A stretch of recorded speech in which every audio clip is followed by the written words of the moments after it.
All right. What's happening, fam? L.A.R. movement still moving.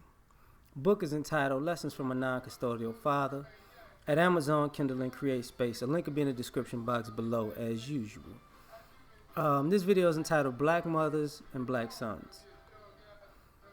I just made a video about that, but I decided not to upload it because I wanted to add some things to it.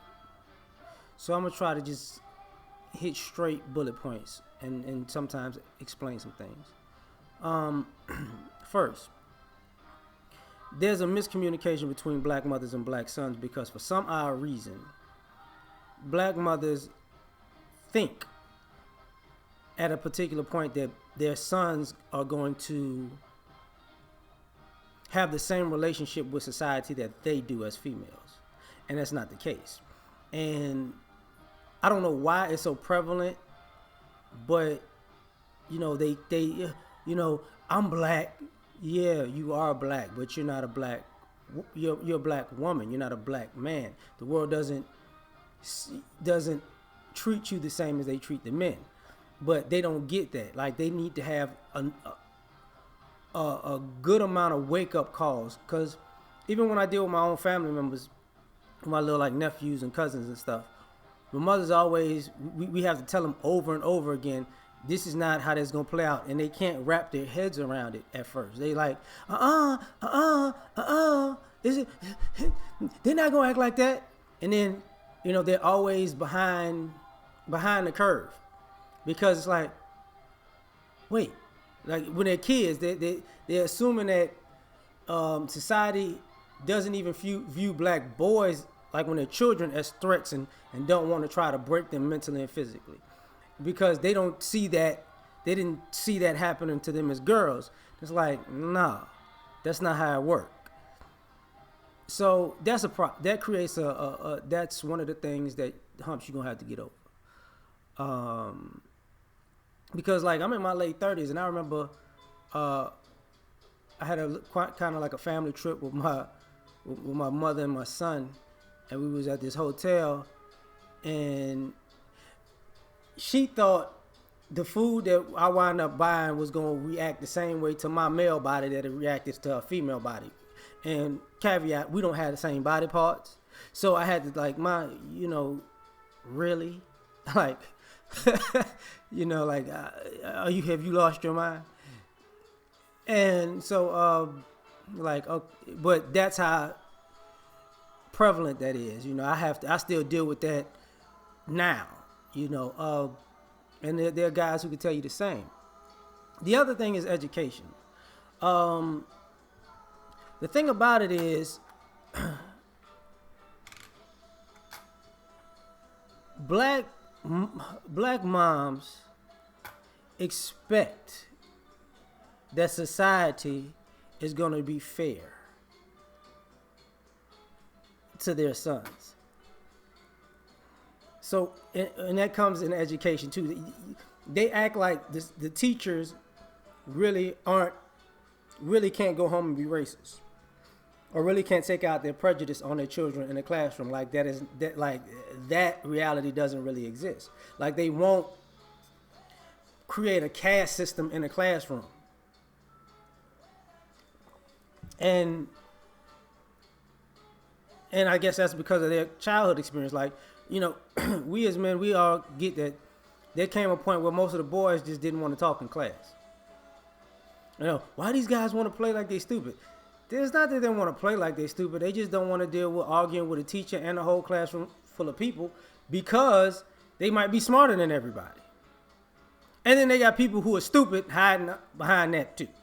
But so when it comes to educating your kids, you're lazy. Because you don't really push for your kids to be educated by you actually helping. It's more, you want these boys to be driven by be self-motivated and self-driven. And the problem with that is they're still kids. You still have to teach them a work ethic. They still have to see the benefits of having a work ethic. You can't just say, well, you're either born to do this or you're not, because everybody else is not like that. So that's a problem. the demonizing black men is a problem because your boys are gonna grow up to be men. And what I mean by that is, even when you're parenting, as far as like, you want your son to be the good black man. You want it to be to you want him to be the good guy that you never would date, right? And so, but the way you're setting this up is that you want him to be this guy because all the other black men are bad, but you're gonna raise him to be the good black guy, and all the black women are good, and they're looking for a good black guy like you're trying to raise him to be, and you sabotage him because what winds up happening is you really don't truly explain that all women aren't good and all black women aren't good. So it's the expectation that he's going to be an anomaly by being a good black man, and he's going to constantly meet black women who are bad, but they're all anomalies. At some point, his common sense going to kick in. Like, nah, that's not what's going on. The other thing is parenting out of fear. Like, you can't prepare a child if you parent them out of fear. And black mothers' number one fear, black parents in general, but black mothers' number one fear is that their son is gonna get killed. Their number one fear for their daughter is that she's gonna get raped. So the ways they parent out of fear, that sabotage their children, come out of the fear of death. And unfortunately, and I might be wrong when I say this, but I think a lot of black mothers are more comfortable with the idea that their children can survive and work themselves out mentally from being raped, but they can't come back from death. So, they'll coddle you the most if you're the most dysfunctional, if it looks like you're gonna get yourself killed. But if you wind up getting raped, not if you get yourself raped, but if you wind up getting raped, they could say, "Oh man, that happened to me and my girlfriend back in '83. Man, get over that shit." Like, it doesn't really work like that, One of the other things is, because this sabotages these kids growing up into being adults. One of the other things is you don't teach skills, and this goes back to the not having, the wanting these kids to be self-motivated. You're not telling these boys what they need to know about life. You're not preparing them for life. You're not actually telling these kids that they have to go get what they want in this world. It's not gonna come to them. You're teaching young boys to be entitled, like you're teaching young boys that men owe them stuff, just like you feel like men owe you stuff, without putting into effect that men owe you the knowledge and to pass down the skills to get what you want. They don't owe you a bank account full of money with no skills, And you want these guys, and you're teaching these guys to be taken care of like women, because they operate on feeling. And that becomes another thing when we talk about guys that are effeminate. There's guys who operate on feeling. There are guys who operate on instincts. There are guys who operate on logic. I separate those three things, because when you're dealing with guys, when mothers teach these guys to operate on feeling, they never take responsibility. They always operating on the feeling. Oh, I did this because I felt this way. But then, just like when you deal with moms, oh, I felt this and I felt that. I don't care what you felt like. I care about the results. So if you constantly making mistakes because of your feelings, and you constantly ignoring the results because, it shouldn't be taken that seriously because you were just going with a feeling, your feelings can negatively affect other people.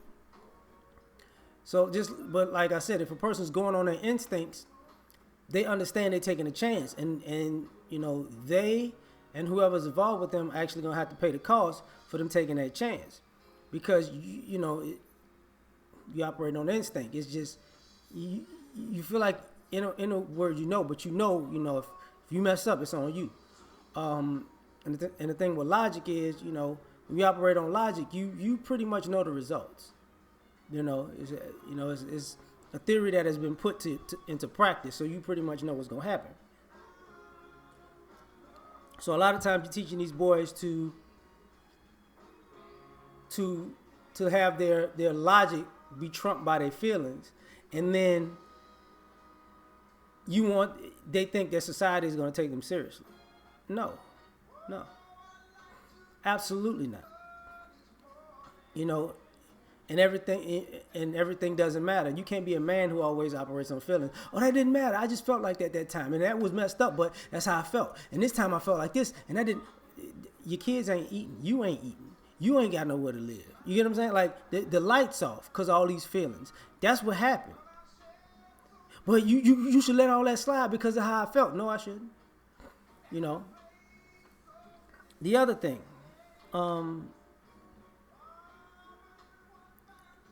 because the responsibility of how relationships work.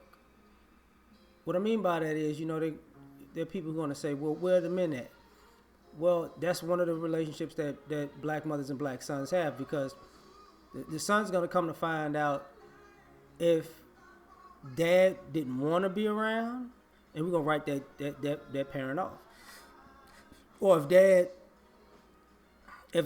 they was used as a pawn and their mother didn't want dad around, so they constantly did things. See, if you constantly moving, if you constantly don't have family and friends around, and you constantly are hard to reach, you don't answer your phone, you don't answer, you're always combative and abrasive, then that means you're pushing people away.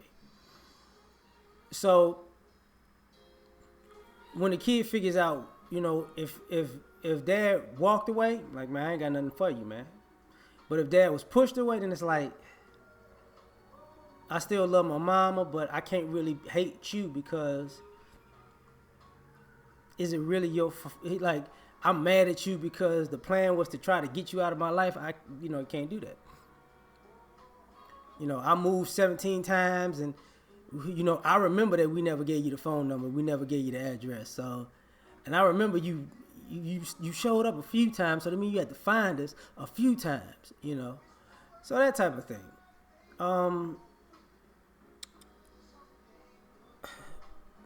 One of the other things is finance. Some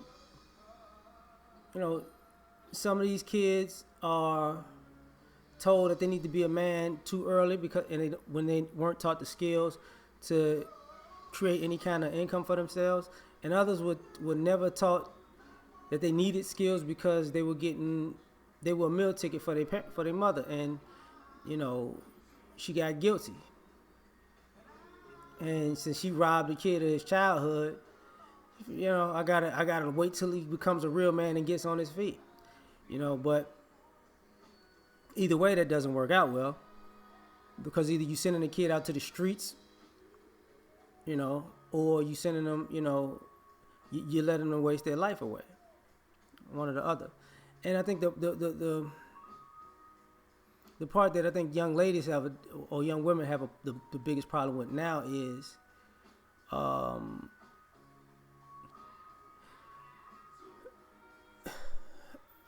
since mothers are the first teachers, they are the ones that are teaching society that we're not smart, or we can be manipulated, and people get an attitude when we're smarter than other people. And what winds up happening is you have people who like to tell us what we're thinking, interpret what we said, tell us how we felt about a situation, tell us how we did something that we've already explained. So a lot of times people really come at us with this arrogance because they're accustomed to mothers telling sons what to do and this and that, and now you got adults coming around. I'm gonna tell you what you really mean, and I'm gonna tell you what you really think, and I'm gonna tell you what you really feel. And because I know, you know how I know? Because your mama told you everything, and I know you listen to her, so I'm gonna talk to you like your mama talked to you like this, and you gonna fall in line because you're programmed, you're brainwashed. And guys like, if you don't shut your stupid ass up, and it creates this wedge because it's like, what? So you have a lot of grown women who like to talk at men, and they think it's okay because that's how my mama talk. That's how we talk to my brother. That's how I'm gonna talk to everybody. And then that's when other people got to tell you, don't talk to that man like that. I mean, even other people of other races, they learn it real quick. Because it's like they're trying to see if you're buck broken. They're trying to see if your mama broke you mentally, if society broke you mentally, if you're gonna fall in line, if you took to the brainwashing, right? And when they find out you're not, then it's just like any other person with a get over hood mentality, or just not a hood mentality, an American mentality. If I can't manipulate you or screw you over, what I'm gonna do is I'm gonna act mad towards you to excuse that I'm being a jerk. You know what I'm saying? You owe me money. Man, why you got to bring up that I owe you money? Man, I ain't got time for this. Same thing. I just told you what I was saying, what I was thinking. Man, you ain't tell me what you were saying. You just told me that. Now, just because I wasn't listening, I'm going to talk to you like this, and I'm going to tell you what I said you saying. And you gonna say what I say you saying. Man, shut the hell up. It's that type of thing. And when you invite that, it creates wedges with relationships because, people don't listen. And unfortunately, it makes things worse than they need to be. So I'm gonna stop here because I want to make another video on black and naive about racism and competition. So peace.